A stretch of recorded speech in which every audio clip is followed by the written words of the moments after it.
Hi, I'm Chris MykonosFan, and welcome back to the new series of Q&As I'm doing. If you've been around for a long time, I think since 2017, if you have been, first of all, I'm sorry. Secondly, back then I used to do monthly Q&A videos. They were essentially like this. I would just say, hey, give me questions. I'll answer them off the cuff. And back then there weren't that many people around, so it fizzled out quick. But I was watching the Golden Bolt's monthly Q&As on his second channel, and I thought, I should do that again. So then I threatened him with death and said, I'm going to start doing this and you can't say anything about it. And he didn't message back. So I'm not sure where him and I stand at the moment, but until then, how this works, if you are a, well, if you're a patron or a Twitch subscriber, even for just a month, you get into my personal Discord server. It has like 6 channels. But if you're a patron specifically, there's a patron category. There's a channel called Questions Seeking Answers. And the way this works, I'm going to go in there and I'm going to say, hey, give me some questions. And then every 2 months, I will make a video just like this one and answer off the cuff. And it's a simple concept. I think you get it. So every 2 months, so we're talking January, March, May, July, etc., etc. It'd be really funny if I messed it up. And that's just how it works. Being a patron guarantees you into that channel, but I'm a nice guy, and honestly, if you aren't that, or if you're just not interested in being in there, just comment a question below, and if it's good enough, I'll probably put it in, you know, unless I just get too many. It's always possible, but yes, so priority to patrons, if nothing else. But that's how it works. I got a few questions here to start this off, get the general idea flowing. Once this opens up in my software, and this is also going to be very earnest and open, especially near the end. So this is your warning going in. It's a long one and it's a little sad sometimes, but that's okay. Okay, yes. A lot of Sega questions today. These are mostly in order, but I moved some around. So our first question comes from Internet Celebrity Smoothies, who says, if you haven't yet explained what MykonosFan means on your main or secondary channel, this is me setting you up to do that. Which, thank you. I don't think I have. If I have, it's been a long time.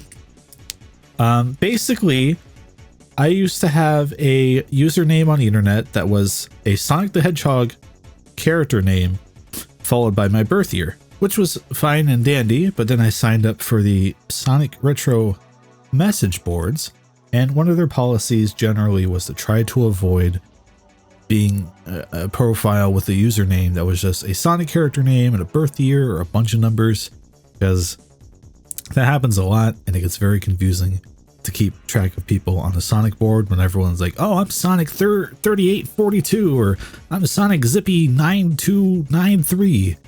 It's a fair point. So they're like, hey, you know, if you could just think of like a new name. And it was March 2009, so it was like a few months after Sonic Unleashed, and my world was being rocked. I was out of Sonic from after Heroes all the way to Unleashed, so like 4 or 5 years without one of my favorite things because I felt disillusioned with it. So I was looking at Sonic Unleashed, and I really liked that first stage, Abydos, and I knew it was based on the islands of Mykonos.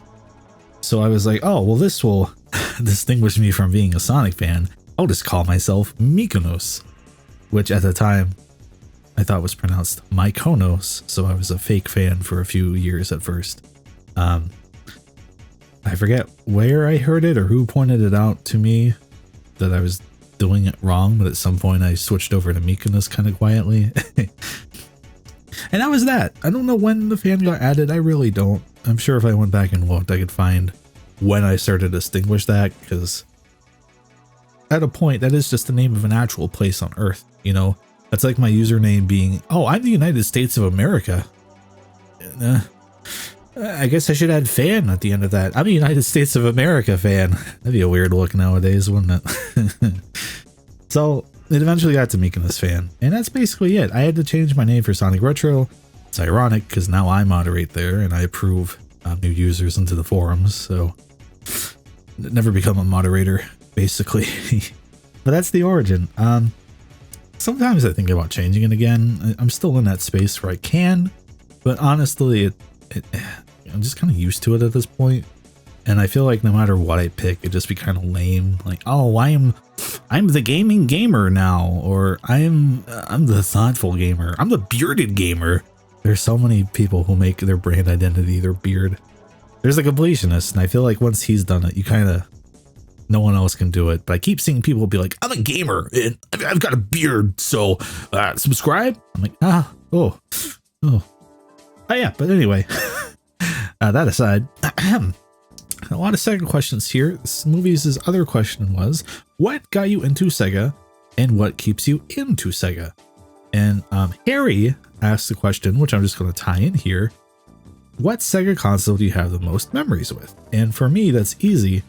Until I was like 18, 19, 20, I only ever had a Dreamcast. I had like Genesis games through Genesis collections, right? Like even on the Dreamcast, there was the Sega Smash Pack Volume 1, the notorious infamous package, but it had some great games on it, and I'd play like Shining Force on it, and that's how I fell in love with that game. Sega Swirl was on it. It had Virtual Cop 1 or 2, I forget, but the Dreamcast is the one I grew up with. And when I think of gaming in general, it's my touchstone. It's like my base instinct for like, what do I like in a video game? Oh, I like flashy, style over substance sometimes games that are designed with like an arcade mentality, and not so much maybe a more proper video game that teaches you how to actually play it mentality, if that makes sense. Bright, poppy, good vibe, good feeling, kind of crazy, techno-y soundtrack kind of games just naturally hit home for me.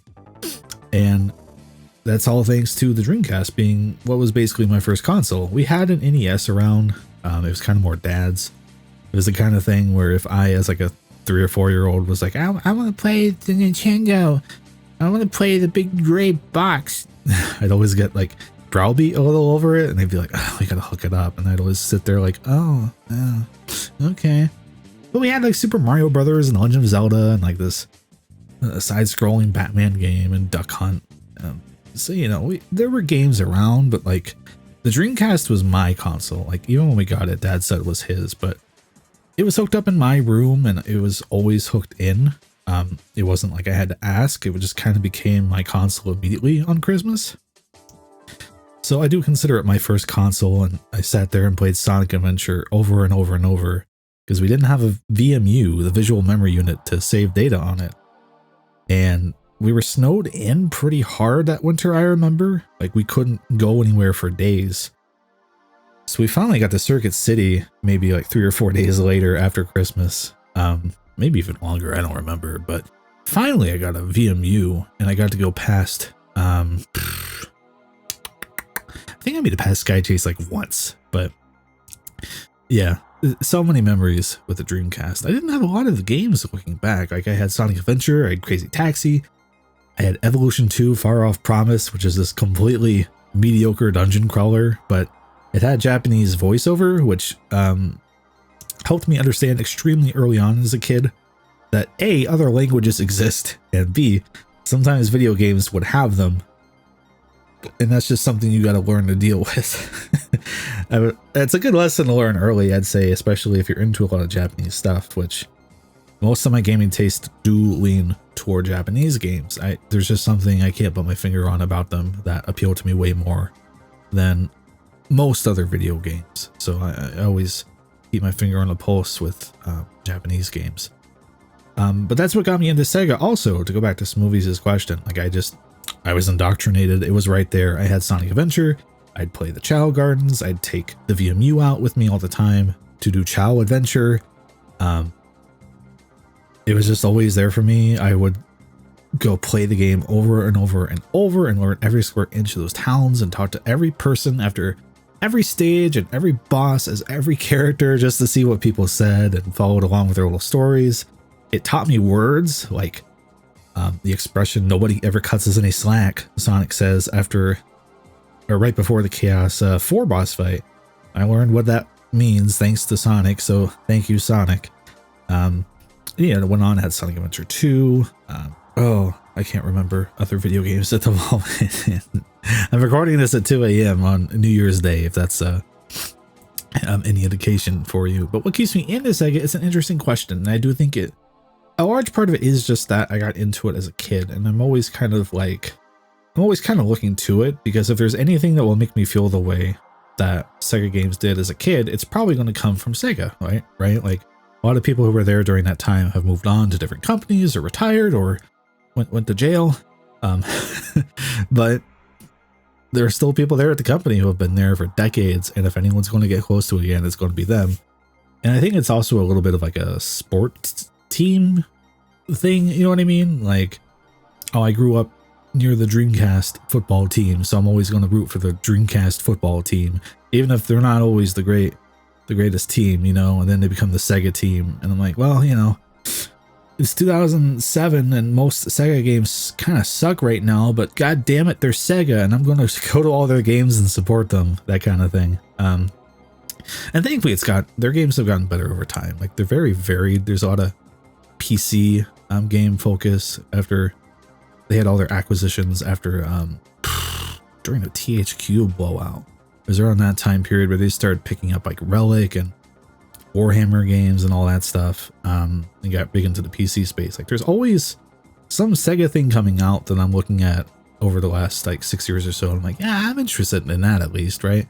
Like, maybe I'm not interested in every Sega game coming out. There's always one they've got where I'm like, I might like that. So nothing else. I just like following them just to maybe chase the dragon a little bit, but I do just feel like they still hit on some things. Like, obviously I love Yakuza. It was a good year for Sonic. I'm like feeling good about Sonic again, you know, and those are two styles of game that I can't get anywhere else. So nothing else. I'm going to be keeping track of Sega for those two. That's a very meandering question, but fuck you, that question sucked. No, it's a very meandering answer. Like, it's just a lot of base root and almost instinctual stuff for me. Like, it's so hard for me to put my finger on and really be eloquent about what keeps me into Sega, other than the memories and just kind of wanting to see them succeed and go back to the former glory kind of stuff, you know. Not even the same glory, just the same level of glory, right? And like the last few years, you know, they have been better. Like, they're ever since the Atlas acquisition from Sega affected their game output, because I think Atlas games feel right under Sega these days. Like, when I look at Persona, I'm like, yeah, that's a Sega series, right? Yeah, okay, yeah, that's cool. But also it affected the Atlas USA branch affected a lot of how Sega was handling their localization stuff, which meant we actually got to receive a lot of their games, and it sowed endless bounties for Yakuza localization and made it so good, which gets you to the point where Yakuza 0 blows up on Twitter. A, because there's the bowling chicken minigame, but B, just because it's so fucking off the wall goofy that it spreads like crazy on social media. And people are like, wait, Yakuza, what the fuck? Yakuza 0? I'll play it. So, yeah, they're an interesting company to follow, I think. I don't think they'll ever be quite what they were, but I kind of like seeing them be something different at the same time. Harry also asks, I often think about the meaning of life and what each person does to make them feel fulfilled, whether it's for their own benefit or for other people, and if my life will ever be worth anything. So my question is, who's your favorite Sonic character? Great question. If we're talking 5-year-old me, who is obsessed with Sonic Adventure, it is E101 Beta Mark II. That is my favorite Sonic character, because I think the design's cool. I think the boss music is a jam. It's a groove. And I really want to play as him. And gosh dang it, when Dad Googled online, somebody said that if I get all the emblems and do something as Gamma, and then go to the egg carrier, I can find Eggman being angry and throwing off Beta's parts into the ocean. But then Gamma goes and gets them, and you take them to Tails' workshop, and he's like, oh, I can fix him. And then you get to play as him. That's a little foretelling of Sonic Forces now that they say it out loud, isn't it? That's kind of the Omega plot point. And as a kid, I really liked Beta. These days, it's hard to say. Most Sonic characters to me have not felt like themselves for a long time. And in some cases, they've morphed into other things. Like, Shadow is very much the I'm going to do things my way and be a dick about it kind of character. And that's kind of all he is. It's not really what I liked about him as a kid. It's not what made him cool to me as a kid. But at least I can kind of look at him and be like, all right, well, I don't like what he is as much nowadays, but at least I can look at the pieces of media over the last decade and be like, oh, that's Shadow. You know, he's acting pretty similar from entity to entity, even when it is a different thing, right? Like in Sonic Boom, he plays it up a little bit, but that's still kind of Shadow. If I look at Knuckles, Sonic Boom Knuckles is very much a definitely different thing. He's a plank in Sonic Lost World. He's just actually out of his depth in Sonic Forces, but not in a way that's explored, in a way that just feels like square peg into round hole design. The movies are a different thing. The comics are kind of a thing that Frontiers kind of started, you know, bringing Knuckles back to, but it's hard for me to look at a favorite these days because I just felt so disconnected from each character for so long. Like on paper, I really like characters like Blaze, who she's always kind of been the same, but she's not around much, you know? Like I think Blaze is cool. I like SA2 Shadow a whole lot. He might still be my favorite character in the series. Eggman in general is an easy answer, but even when he changes, he's usually at least pretty good. So off the cuff, I guess I'd say Blaze, SA2 Shadow, or Eggman in general, and Mr. Know-It-All. Goldstorm07 has a question I've been dreading here. I'm going to save that one. I'm going to save that one for last, I think. So we'll go to A Double, who asks, what is it about Sega games do you think that appeals to you most compared to other games by other companies? And I guess I pretty much touched on that, in that I don't really know. I can't really say or explain. It's just one of those things that is what it is to me. I just see that logo and I'm like, well, I guess I'll pay attention to that.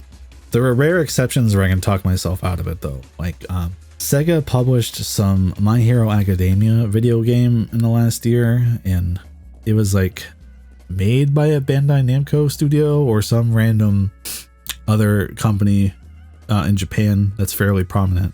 And for some reason, they just didn't publish it in America. It may not have been Bandai Namco, because I would have thought they would have handled that. It was some company, some studio. And Sega took over the Western localization for it. And I'm like, well, it's not really a Sega game, right? It's a Sega published game, right?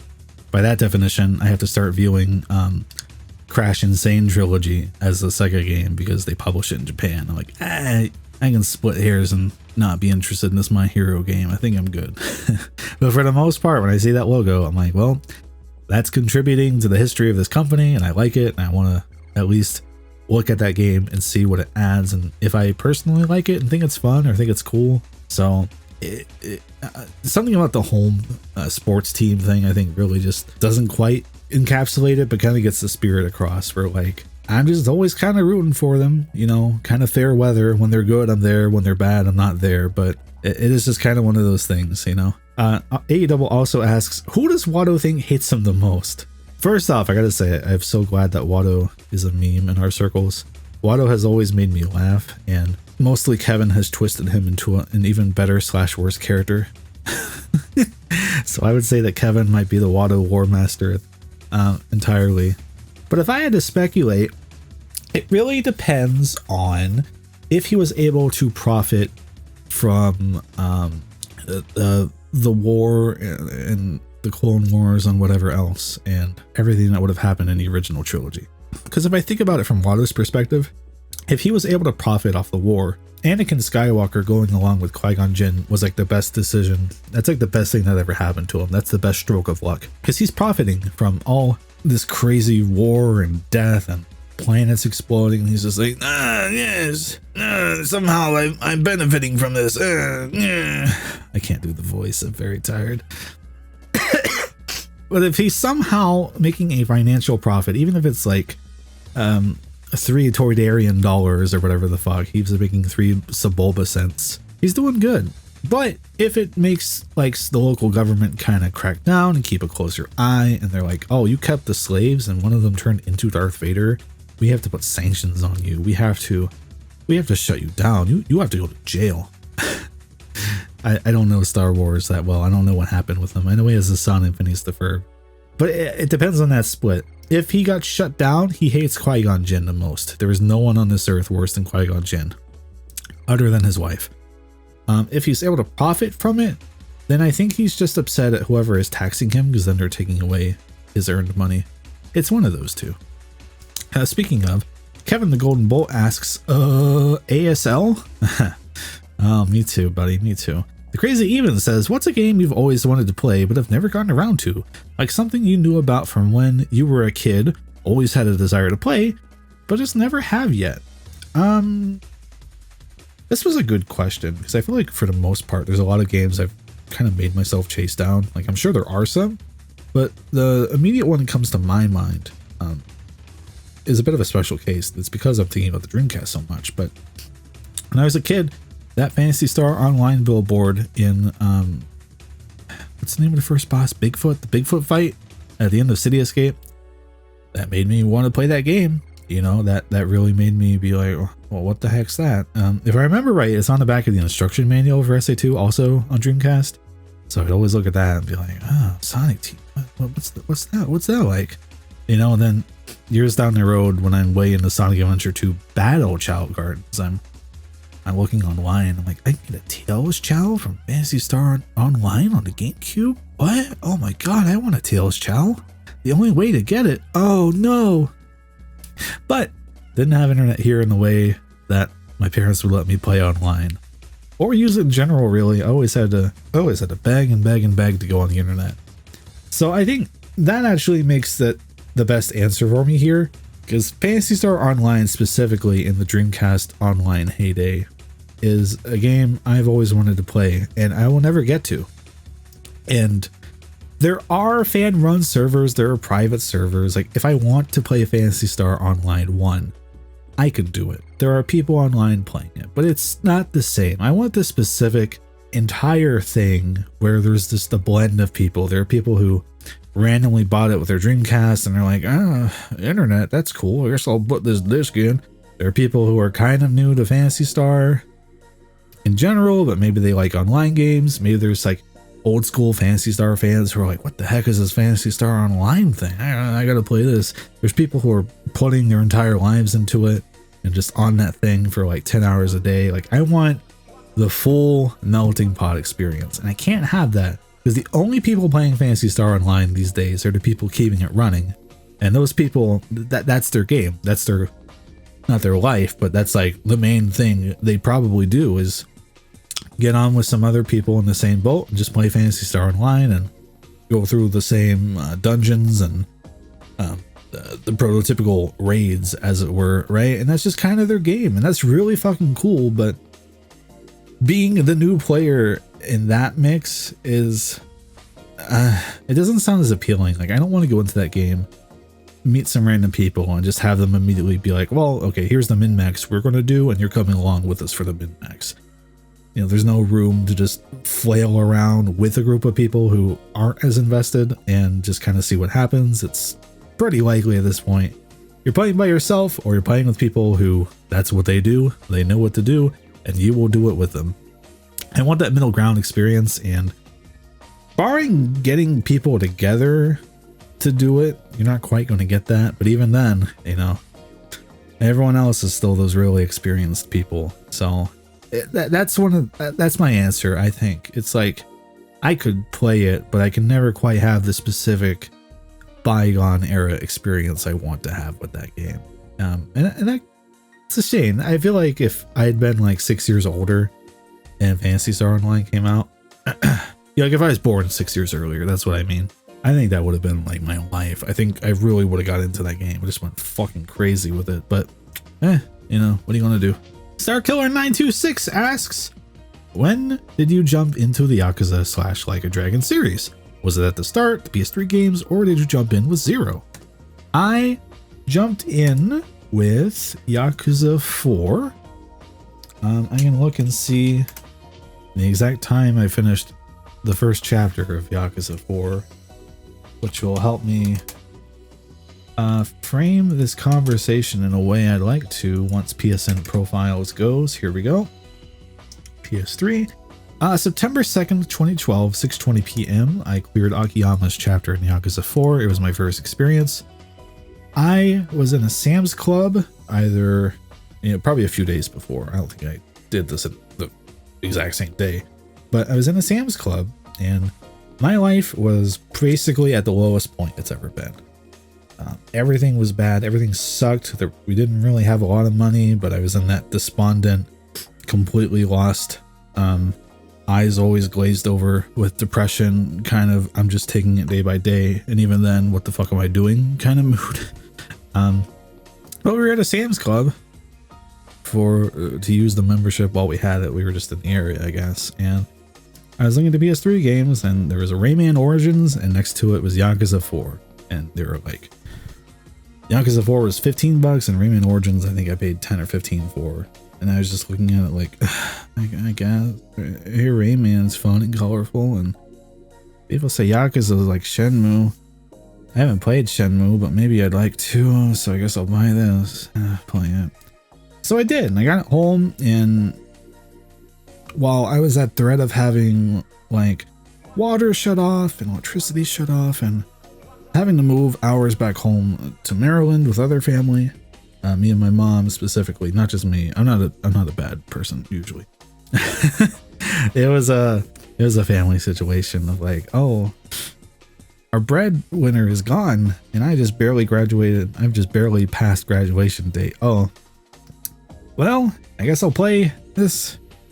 And little did I know, Yakuza 4 wound up becoming an obsession for me. It was this weird thing where everything around me sucked, but I could turn on my PS3 and load into this little district in Japan that was kind of more detailed than any other game I'd played. Like, I didn't really play open world games. Like, I played more nowadays, but back then, like, I'd played Elder Scrolls 4 and Skyrim by this point. I played Skyrim by this point.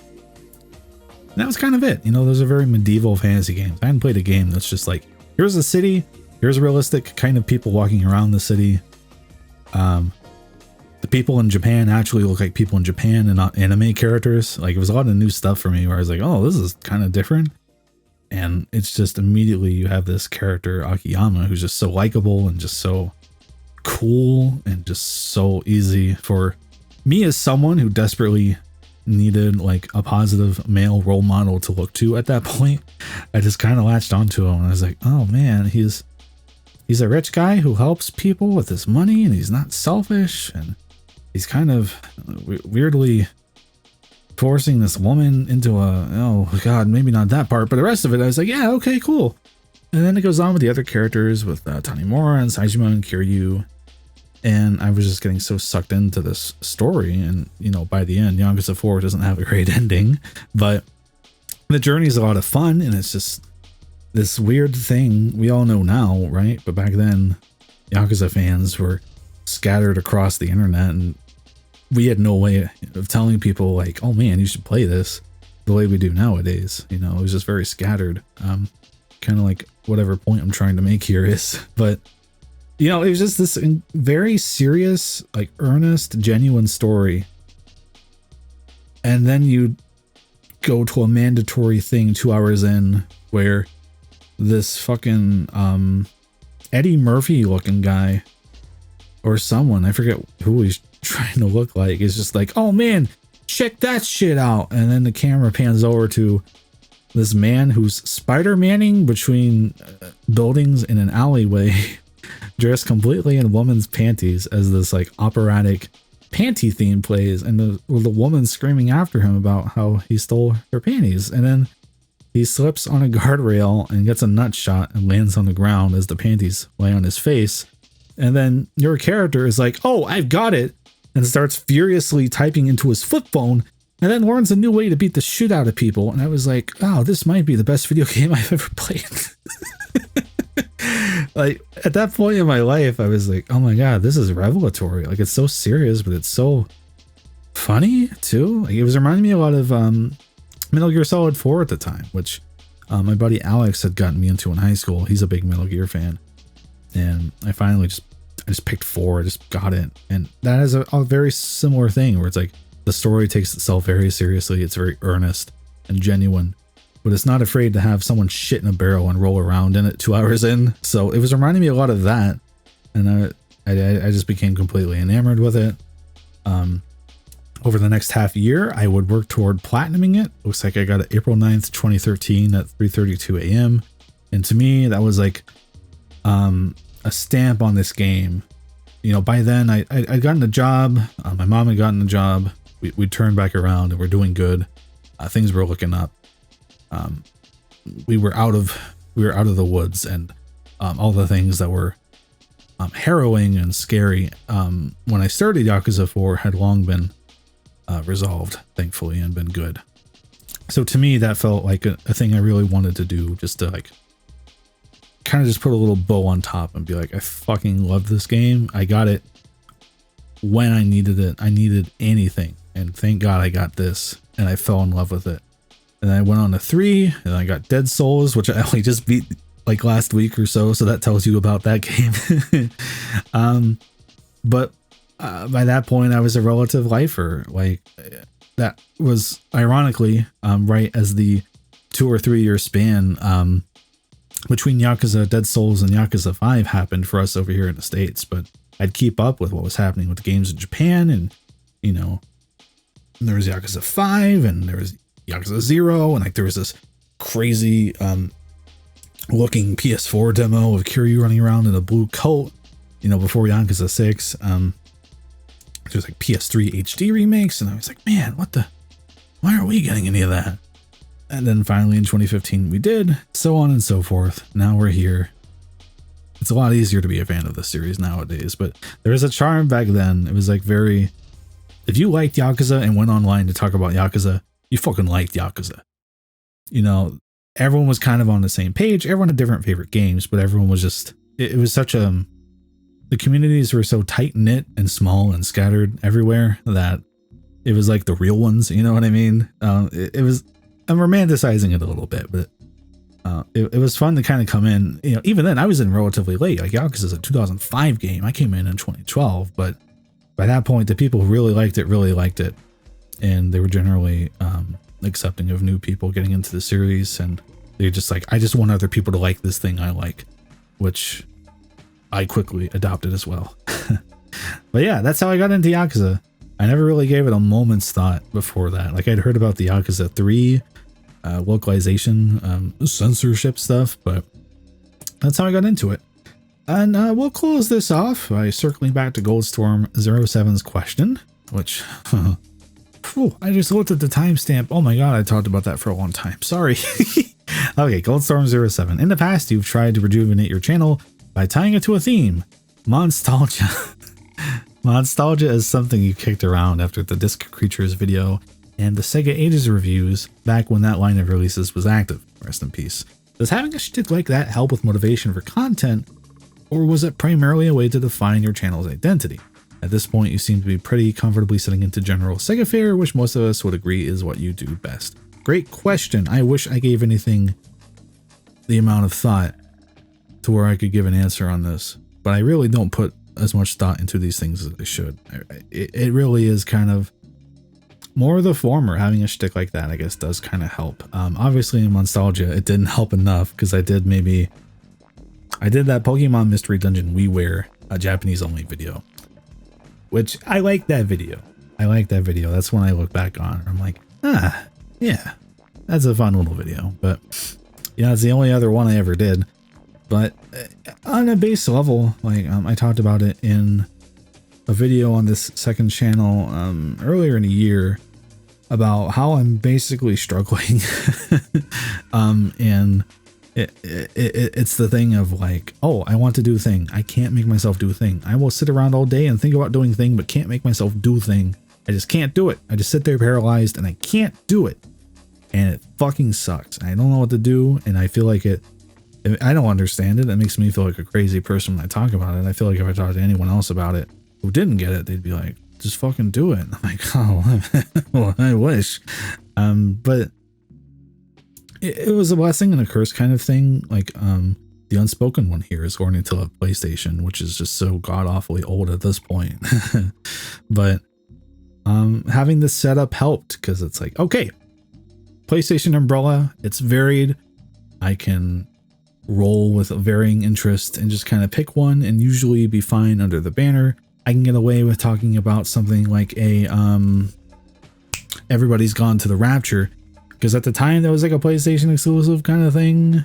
I think it's whenever other places since then, but at the time it was kind of a PlayStation game. So you know, I could talk about that if I wanted to. I could talk about Ratchet and Clank or Spyro, or I bought Lair for the PlayStation 3 and was like, this could work. A lot of games I bought in preparation for that series.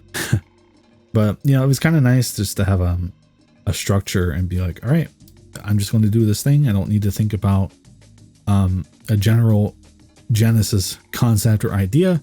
I've already got it. It's learning to love PlayStation. How do I feel about the game?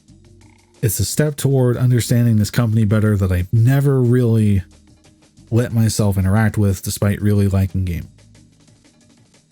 And over time, that kind of became a double-edged sword, because I was basically making the same video over and over again, except very rigidly over and over again. I kind of make the same video over and over again, but I can at least tell myself it's different lately. But that was kind of the thing.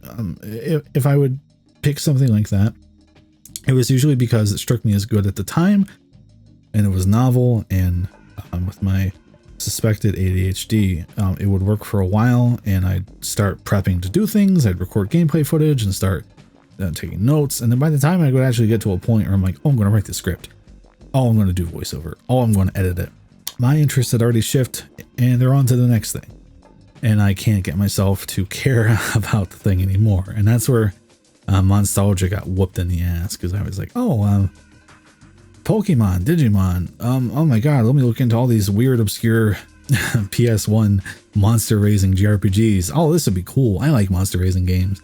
And like 2 or 3 months later, I was like, I can't make myself care about monster raising games. I can't do this. I can't do this. And then I was like, oh, I can't do series anymore, because I just can't get myself invested. I could go back to learning to love PlayStation, but PlayStation channels don't particularly do well, so why not just do what I want to do? And then I've just been stuck in a worse mental space ever since then. If we're just going to be completely open and transparent, it's been a bad year for me. But that's basically it. Like, this is kind of why I saved this one for last, because it's not the most positive answer. But yeah, if you ever see me do an initiative like that and it fizzles out, it's because I was very excited for it and I was ready to make it my thing. And then a few months passed and I fizzled out and completely fucking fell apart. That's the long and short of it. Even this month, I'm starting a thing. It'll be out by the time I've put this up to any patrons or anything. I want to start writing. I made a Substack thing just because I liked the interface and it was free. And I'm just going to make myself write once a month about whatever interests me that month. Hopefully, you know, that way I can just stick to it and not feel tied down or shackled or face issues of like, does anyone care about what I'm writing about? You know, because the base thing I'm going to try to tell myself is, who cares? I'm just going to write it. Fuck it. No one cares. Oh, well. Doesn't matter if this article doesn't get read as much. I'm just going to fucking make it and make myself make more things and write more things and try to get myself into a better headspace. That's where my last few weeks have been. Jumping off from the general prompt here to just kind of do a slight update at the end of a 40-minute video, which is a great place to do it. But I've been trying to reframe myself the last few weeks mentally. I've just kind of taken it to myself to be like, what I'm doing is not working. I am like 10 months behind on an FTCR thing that probably should have been done in like July. And just everything's a mess. I just look everywhere I look. I'm like, wow, that should be better. Whoa, I should have done that. Oh man, sucks that I didn't do that, huh? And I'm just going to try to make it work for myself. So we'll see how that goes. I'm running out of time here, so I'm just going to say farewell. Patreon, Discord for a question, comment below. I hope this was enjoyable. It ended on a downer note. Hopefully next time we end on a more positive note. But I appreciate you listening and sticking around and being patient with me nonetheless. I hope you have a good day. I'll see you whenever I see you next. Thank you. And a huge appreciative thank you to my patrons, especially ones like Adrian, Buckles Chucklo, Calico Plus, Cooking Mama, Daniel, Goldstorm07, Harry, Hero, James Boss, Jeet, Joey, Lewis Jones, Smoothies, Svandelica, That Trav Guy, and The Crazy Even.